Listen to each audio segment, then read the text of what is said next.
Let's talk about grow lights, the par zone, and how thinking outside the par zone can enhance the quality of your grow. But before we do, today's video is brought to you by Real Growers Grow Dots, the easiest way to feed your high-value plants. You mix grow dots in once at the beginning of your grow, and they feed your plants all the way to harvest. You don't have to worry about nutrient burn or nutrient lockout. Grow Dots does all the hard work for you. Check them out over at realgrowers.com. And while you're there, use coupon code Scotty420 to get 20% off your first order. Now let's get back to the show. All right, High C, let's jump into this one.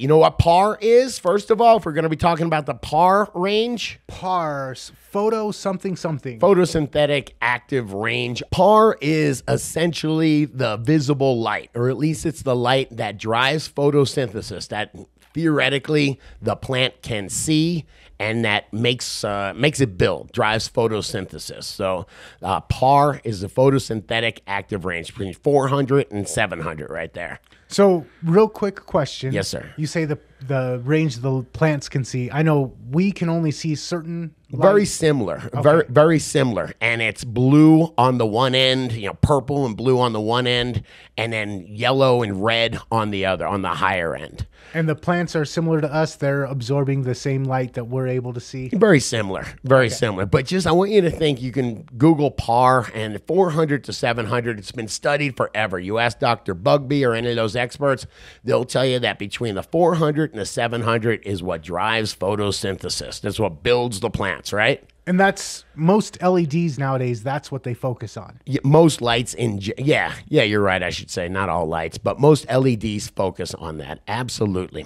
400 to 700. Leave that up if you would. What do you see below it though? Under 400. UV. UV. There's UVA that starts at 315. There's UVB that starts at 280. We talk about UV lights. They definitely do something. So here's the important part. They don't drive photosynthesis. Mm-hmm. They develop secondary metabolites. They elicit stress responses from the plant. It's not about growing the plant for us. It's about eliciting those stress responses and getting more trichomes. When it comes to UV is a stressor. UVA stresses the plant so that the leaves are thicker, they're more disease resistant, they're hardier. UVB, actually, the plant's trying to shield itself from it. It's really a strong wavelength. The lower you go down, the stronger the wavelengths. On the other side of UVC is like microwaves that actually cook stuff. So yeah, the plants are shielding themselves with UVB. So if you use it correctly, you get short, fat plants with tons of trichomes. But you got to use it correctly. Okay, so UVA. Let's go through both of these real quick. UVA, you told me that it makes shorter, stouter plants. Why does UVA shorten your plant? So UVA triggers shorter internodal spacing. It triggers a little bit thicker of a leaf for a stress response. Mm-hmm. So definitely beneficial to us for what we're doing. So those shorter internodes result in a shorter plant altogether? Yeah, a bushier plant. Yeah, tighter plant. Okay, and then UVB, you said it's kind of like a microwave where it can go through the plants. How does that help stop the stress? Yeah, and I always like to say this. UVA, I like to think of as all right. UVB can burn you, and UVC causes cancer. Those are those clean lights that are really dangerous. The shorter the wavelength, the more dangerous it gets. Mm-hmm. And with UVB, it's a more powerful wavelength, so it penetrates through the canopy, so the plant is getting light without it having to stretch. It makes a much bushier plant. Okay, so looking at this, we've covered the far left UV side. Yep.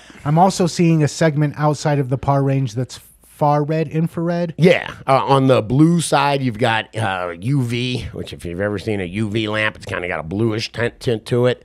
And then on the red side, you're going towards infrared, like the heat lamps or the sun lamps that are kind of orangey red. So just think of those as the two extremes. And the red wavelength is much longer. The blue wavelength is much shorter and more powerful. I want to tell you about a trick. This is a cool trick. I researched a bit. Dr. Bugbee talks about this sometime.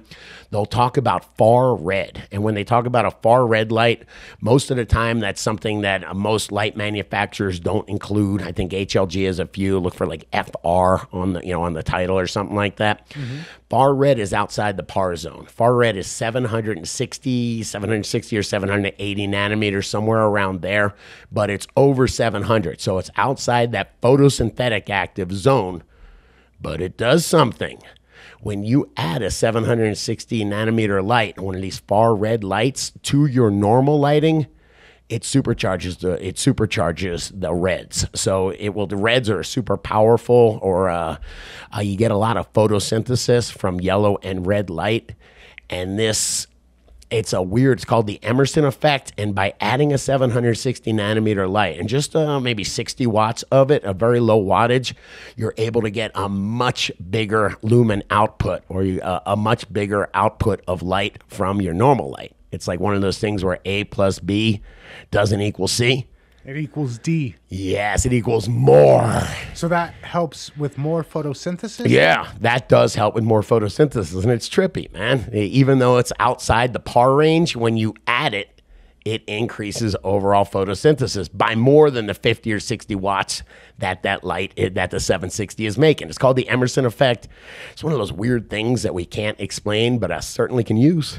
Okay, so let's go through each of these and let me know in which stage of my plant life I should be playing with these lights. So let's do it. UVB lights, when's the best time to be using them? B stands for burn, in my opinion. Very dangerous, but I want to use those to stack on my trichomes, keep my plants, I want to use those in flowering.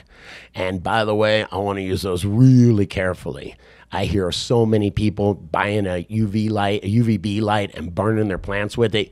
Keep that thing at least 2 feet off your canopy, maybe even more, and start with 15 minutes. Start with 15 minutes a day on. Do another 15 minutes. I know some people use them up to 2 hours a day, but start slow. It's dangerous. All right, what about UVA lights? When am I going to be using those? I think A lights are all right. So you can use those A lights throughout the entire harvest. You'll see some manufacturers are starting to put UVA lights in their diodes in their lights. And those are good. It's just for overall plant health. Like I said, going to make a thicker, more short and fat plant. Do I need to keep them limited to the 15 minutes, or can I just have them go all day long? No, they're much less powerful wavelength. And so, you can use those all day. A is less powerful. B, more powerful. I think like going to a sun tanning bed or something like that. And then C is the clean light that legit destroys DNA. You're getting close to microwaves then. All right. And then what about these far red lights? When can I use them, and how much? Far red light you can use all the time. What we're talking about is that Emerson effect. That Emerson effect is just driving more photosynthesis. Anytime you want to build plant material, whether it's vegetative or flowering, you want more overall photosynthetic, what they call photons, right? The sheer number of photons. And that would be the best way to explain it. When you add a 50 or 60 watt 760, a far red light to your grow, you're getting much more photons than that light should be able to put out by itself. It's this Emerson effect. It's cool. Okay, cool. I'm actually in the market to get some new lights for my grow tent. Yep. Do they have these all together? Do I have to buy each one separately? How does this work? Look, the far reds, they are incorporating in there because you can run those all the time. There's UVA that you can get in LED diodes. UVB is it's a very violent wavelength, man. So I don't think they can consistently make UVB diodes yet. If so, I haven't heard about them. Hey, but that is just me. That's what I've been doing, messing around with my lights. But what about you? Are you using any of these? Using far red, UV? Let me know in the comments. And if you dug this video, please hit that like button, smash that subscribe button, talk about this with another grower you know, and check out the other couple videos YouTube's recommending. I know you'll dig them.